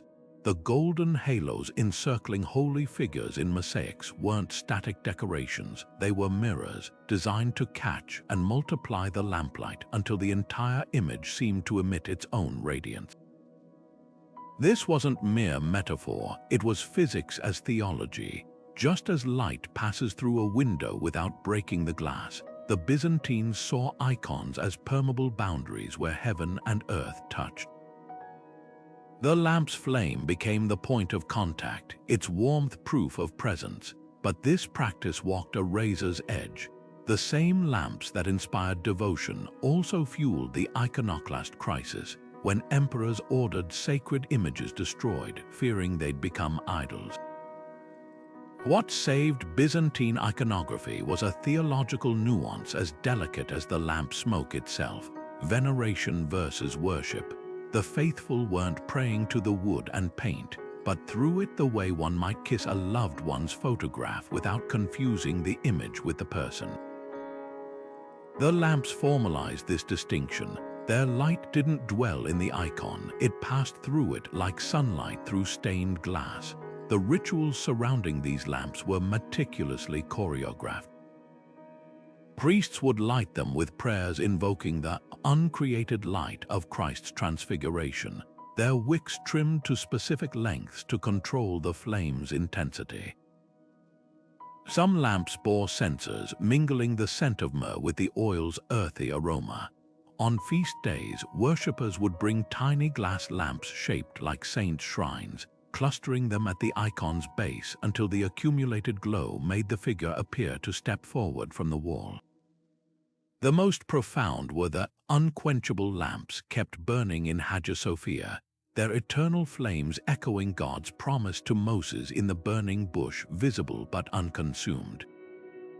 Modern science lends eerie support to the Byzantines' intuition. Studies show flickering candlelight activates the brain's alpha waves, inducing states of relaxed awareness perfect for contemplation. The play of light on gold leaf creates optical illusions of movement, making static images seem to breathe. Even the oil had symbolic weight, often pressed from olives grown in monastic groves. It connected the lamp's glow to the Garden of Gethsemane's ancient trees. Today, these lamps endure in Orthodox churches, their flames still bridging the seen and unseen. But their legacy glows brightest in an unexpected place: the pixel. Digital candles flicker on prayer apps and LED votives illuminate home altars. The medium changes, but the message remains. Light is the first language of the sacred, and sometimes to be heard, we must first learn to shine. The jade feels warm against your skin, not from the sun, but from the weight of generations pressed into its curves. The Maori high Tiki pendant, with its tilted head and wide eyes, is more than an ornament. It's a living archive, a vessel for the mana, the spiritual power of ancestors who have slipped through the veil but refused to be forgotten. Carved from Pounamu, New Zealand's sacred greenstone, each tiki bears the unique fingerprints of its carver's chisel, yet their shared form speaks to a deeper truth. Identity isn't just inherited. It's worn, polished by time and touch until it gleams with the luster of lineage. These pendants trace their origins to Hain Tiawewa, the Maori goddess of childbirth and artistry, whose own tiki symbolized the cycle of life and death. The figure's distinctive posture, head tilted to the side, isn't a stylistic quirk. It's the stance of a listener, forever attuned to the whispers of those who came before. When a warrior wore a tiki into battle, he wasn't just carrying a charm, he was shouldering the collective strength of his forebears. For women, the pendant often doubled as a fertility talisman, its curves echoing the form of an embryo, linking the wearer to both past and future generations. The rituals surrounding high tiki reveal their role as social contracts. Unlike European heirlooms locked away in cabinets, these pendants were meant to be felt. Elders would press a tiki to the forehead of a newborn, transferring mana like a spiritual baton. When a chief died, his tiki might be buried with him temporarily, absorbing his essence before being unearthed and gifted to a successor. The greenstone itself was believed to grow darker and richer with each life it touched, its color deepening like a ledger of lived experience. But here's where the tradition turns unexpectedly practical. Pounamu is tougher than steel, a fact that saved lives in combat. Warriors who wore tikis found the pendants could deflect glancing blows, leading some to carve them with subtle grooves that redirected weapon edges. The stone's cool touch also had medicinal applications, placed on burns or fevered brows to draw out heat. This duality, sacred object and survival tool, epitomizes Maori philosophy. The spiritual and practical aren't opposing forces, but interwoven threads of the same cloak. European collectors initially dismissed tikis as primitive idols, unaware they were encountering a sophisticated kinship system. Each pendant's provenance was meticulously tracked through Wakapapa genealogical chants, with carvings on the back sometimes encoding family migrations or battles. A tiki stolen during colonial raids didn't just lose its owner, it severed a living chain of memory. Modern Maori activists have fought to repatriate these orphan tikis, arguing that without their stories, they're just rocks. Today, the high tiki's legacy spirals outward. Contemporary carvers blend traditional forms with modern materials, creating tikis that speak to urban Maori identity. Some pendants now incorporate tiny data chips storing digital Wakapapa, ensuring the mana of today's wearers will echo for generations yet unborn. The tikis challenge us to reconsider what makes an heirloom, not just an object's age, but its ability to tether us to something larger than ourselves. They remind us that ancestry isn't a relic, it's a rhythm, a heartbeat passed from hand to hand, stone to skin, past to future. The molten calf gleamed treacherously in the desert sun, a golden bull crafted from the very earrings of the Israelites who now danced around it, their ecstatic shouts drowning out Moses' footsteps on the mountain above. This infamous scene from Exodus seems straightforward. A people betray their God for an idol, but dig deeper, and the calf reveals a startling paradox. To the Hebrews, it was the ultimate heresy. To their Canaanite neighbors, it was the throne of a god. How could the same object straddle such opposing meanings? The answer lies in the fractured landscape of ancient belief, where symbols shifted like desert sands between betrayal and benediction. Bull iconography thundered across the Bronze Age Near East. In Ugarit's clay tablets, the storm god Baal rode golden calves as his living chariots. Egyptian reliefs showed the sky goddess Nut transformed into a celestial cow. Even Mesopotamia's Ishtar was called the divine wild cow of heaven. For agricultural societies, bulls embodied fertility, power, and the storm's life-bringing fury. When Aaron fashioned the calf, he wasn't inventing a new god, he was reaching for a visual language his people understood. The Hebrew word used, egel, doesn't necessarily mean baby calf. It could signify a young bull in its prime, a symbol of leadership. This wasn't just rebellion, it was theological improvisation, an attempt to materialize the abstract Yahweh in familiar form. Yet the molten calf's condemnation reveals a seismic shift in spiritual thought. Unlike their neighbors, the Hebrews were forging a faith without images where divine presence dwelled in words, not wood or metal. The calf wasn't just an idol, it was a cultural crossroads. For Canaanites, divine statues weren't mere representations. They were physical anchors where gods chose to dwell. The bull wasn't Baal, it was his Merkaba, his vehicle. But Hebrew theology was dissolving that link, insisting the sacred couldn't be contained. When Moses grinds the calf to powder, he isn't just destroying an object, he's dismantling an entire way of seeing. Archaeology adds fascinating layers to this rift. At Israelite sites like Dan, excavators found bronze bull figurines near altar remains evidence that calf worship persisted locally even after Exodus's indictment. Meanwhile, in neighboring Moab, the Mesha stele boasts of capturing Yahweh's vessels, suggesting rival nations saw Israel's God as territorial, not universal. The molten calf stood at this ideological fault line, relic of a shared regional past, stumbling block for a revolutionary future. The tragedy and brilliance of the calf is its duality. The same gold that represented faithlessness to Moses radiated divinity to others.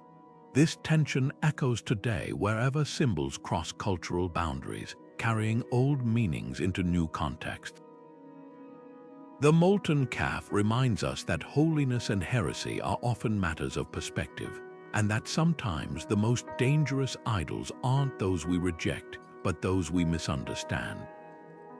Across continents and centuries, the same shapes emerge: circles carved into stone, doorways etched in gold, vessels designed to hold the invisible. These ritual objects, though separated by oceans and millennia, whisper a startling truth. Humanity's spiritual imagination follows familiar paths.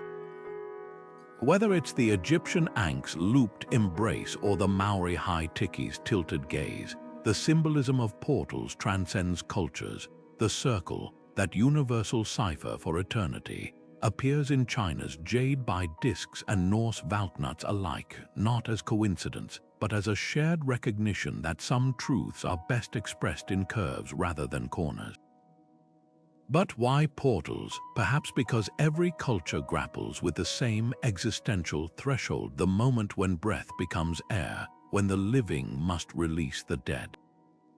The Aztec skull masks and Viking Thor's hammers, for all their surface differences, served the same purpose, safeguarding the journey between worlds.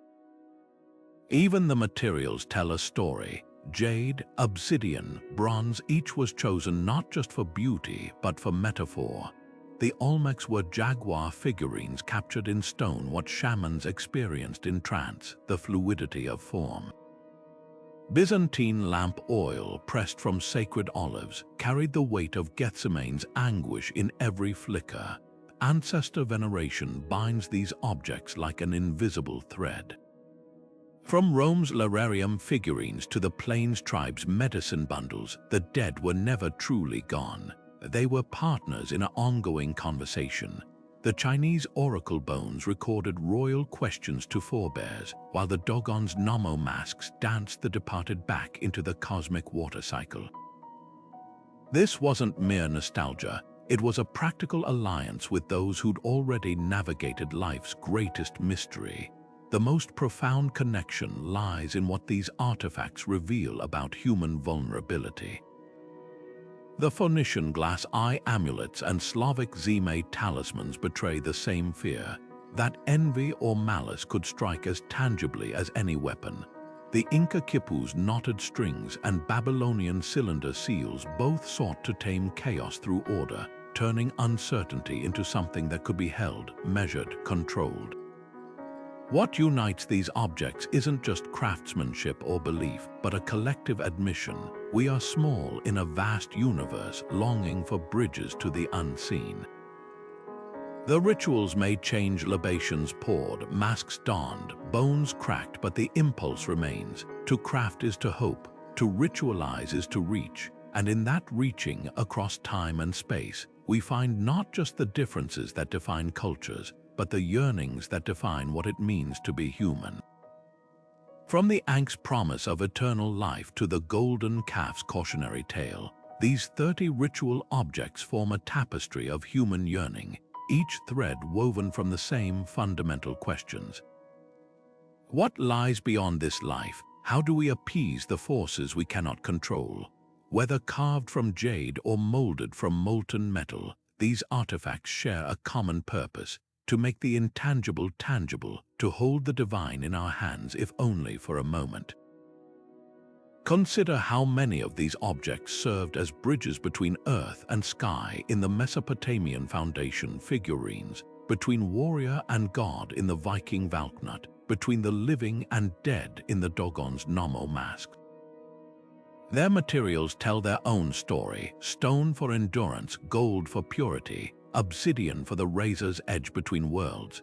The Inca khippu's knotted strings and the Babylonian cylinder seals both transformed abstract ideas into physical form, proving that humanity's first data storage wasn't digital, it was devotional. What's striking isn't just the diversity of these objects, but their shared emotional vocabulary. The same awe that filled a Byzantine chapel flickering with icon lamps also illuminated the Aztec priest donning his turquoise skull mask. The same tenderness that inspired a Roman family to pour wine for their Lyreum's figurines echoed in the Maori elder pressing a high Tiki to a newborn's forehead. Across oceans and eras, these rituals sprung from identical wells of hope, fear, and the desperate need to believe that something, someone, was listening. Yet these objects also challenge us. The Olmec jaguar's snarling visage asks how far we'd go to touch the divine. The Ethiopian tabut's velvet shroud questions whether some mysteries should remain unseen. The Shang oracle bones, cracked with questions about harvests and toothaches, remind us that even kings trembled before the unknown. They're not just relics of the past, they're provocations, inviting us to examine what we enshrine today. So which object speaks to you? Is it the Phoenician glass eye amulet, its reflective gaze still warding off envy in our age of digital scrutiny? Or the Dogon's raffia-clad dancers, dissolving like their ancestors into the cosmic water cycle? Drop your thoughts below. This conversation spans millennia, and your voice belongs in it. For more deep dives into the artifacts that shaped history, explore the playlist. And remember, the next time you hold an heirloom or even a lucky charm, you're participating in the same ancient ritual. We've always crafted our hopes into something solid. The materials change, but the magic remains.